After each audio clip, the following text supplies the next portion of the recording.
QR आता है अंदर और देख रहा था वो शाओजुआन की तरफ।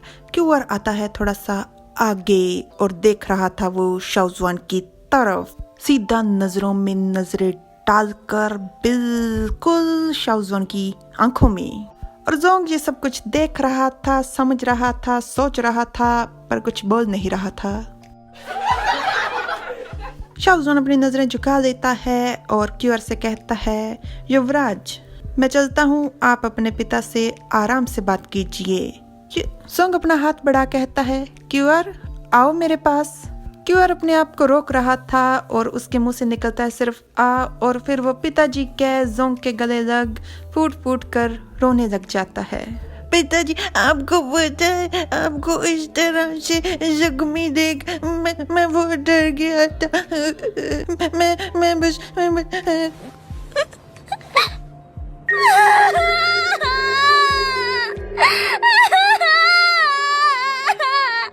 आपने मुझे चिंता में डाल दिया था, आपने मुझसे बात क्यों नहीं की। जोंग कहता है, मुझे माफ कर दीजिए।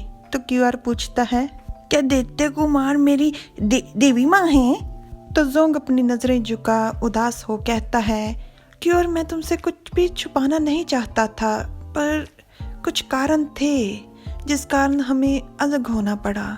क्यूआर की आंखों में फिर से आंसू आ जाते हैं और वो पूछता है, क्या उन्होंने हमें छोड़ दिया था? तो जोंग चिल्लाकर कहता है, नहीं, और कसकर क्यूआर को गले लगा कहता है, नहीं क्यूआर, ऐसी बात नहीं है, मेरी भी कुछ गलतियां थी, मैंने पहले बात की ही नहीं, मुझे माफ कर दो, मुझे माफ कर दो, मेरे कारण तुम्हें ये सब कुछ देखना पड़ा।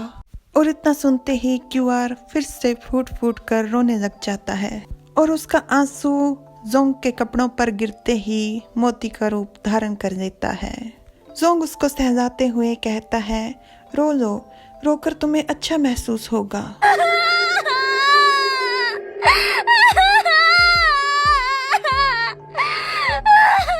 अपना चेहरा पोंछते हुए मोती जोंग के सामने करते हुए क्यूआर पूछता है, तो अब से क्या आप दोनों एक साथ रहोगे? जोंग मोती को पकड़ निहारते हुए कहता है, हाँ मुझे लगता है कि कुछ देर के लिए हाँ। जोंग की गोद में सर रखते हुए क्यूआर कहता है, तो क्या उन्होंने इसलिए मेरी शक्तियां लौटाने में मेरी मदद की? जोंग कहता है, नहीं, मेरे साथ रहने के लिए नहीं, वो हमेशा से शुरुआत से तुम्हारी मदद करना चाहते थे, उन्होंने तो यहाँ तक कि तुम्हारे लिए त्याग। जोंग चुप हो जाता है। तो क्यूआर पूछता है, त्याग? जोंग कहता है, नहीं, तुम्हें जो कुछ भी मिला तुम उस सब के हकदार हो।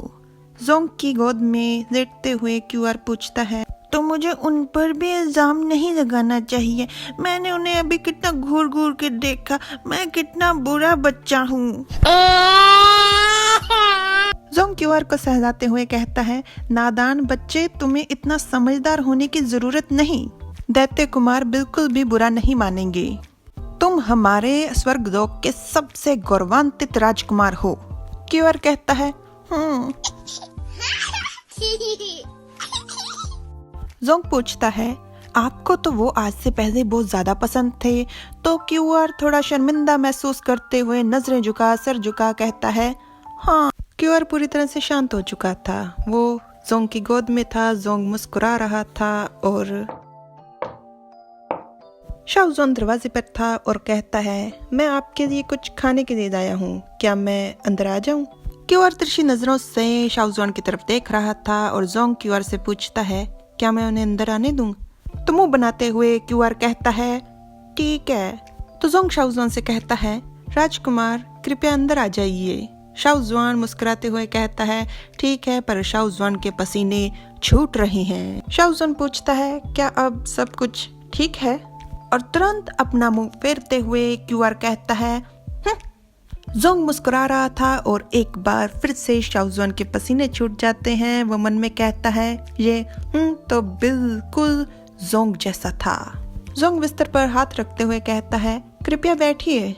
शाओजुआन बैठ जाता है और डब्बा खोलते हुए कहता है, युवराज, आज आपने अपना जादू इस्तेमाल किया था, आपको पक्का बहुत ज्यादा भूख लगी होगी।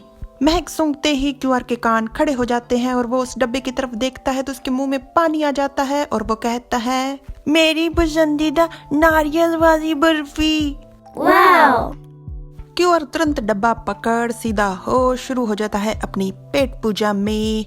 जोंग और शाओजुआन एक दूसरे की तरफ देख मुस्कुराते हैं और क्यूआर की पीठ के पीछे शाओजुआन जोंग का हाथ पकड़ देता है।